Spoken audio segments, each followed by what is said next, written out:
Hi, it's Steve the Floor Plan Man, and today we're going to be talking about hacks to get you drawing your floor plans that much quicker and easier. So without further ado, as always, let's jump straight in.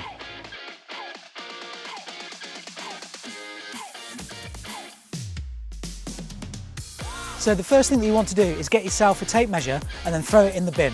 Visit Amazon, get yourself a cheap laser measure, around about £20, that'll be perfect for the job. If you prefer to hand sketch your plans, then get yourself some graph paper. It'll just mean that you can create your plan that much neater whilst you're on site. It'll also make translating the plan into your floor plan software at a later date that much easier. Now, if you currently draw pen and paper whilst you're on site, it may be worth investing in a tablet, potentially an iPad. Now, the reason for this is it saves you having to draw the plan twice. You might as well draw the plan once and be done than having to draw it on pen and paper, then coming back to your office and having to draw it all over again.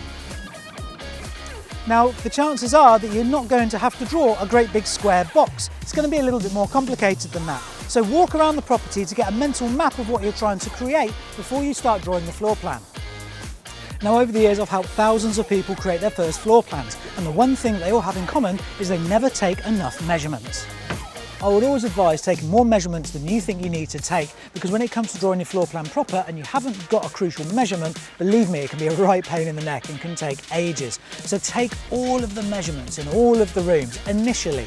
So when you get back to the office, you've got more than enough to create your plan. Now, with experience, you'll be able to cut down on the measurements that you take, and this will ultimately save you a lot of time. Okay, so to recap, make sure that you get yourself a laser measure.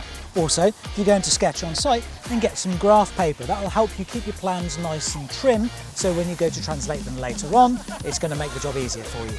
Remember, it may be worth investing in some form of tablet to create your floor plans on site. This will definitely save you time having to draw the plan twice, sketching it and then drawing it later on.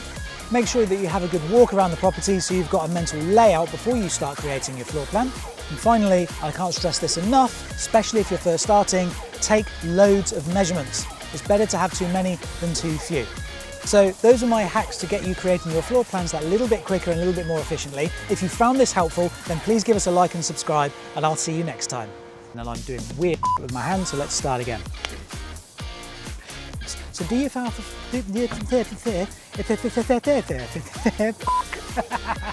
and also means that you can forget your lines. Go and get yourself a laser measure. They can be picked up from Amazon, really cheap.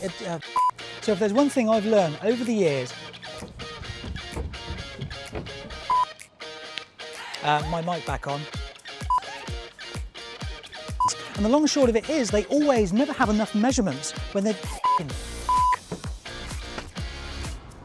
Yeah, quite like that one.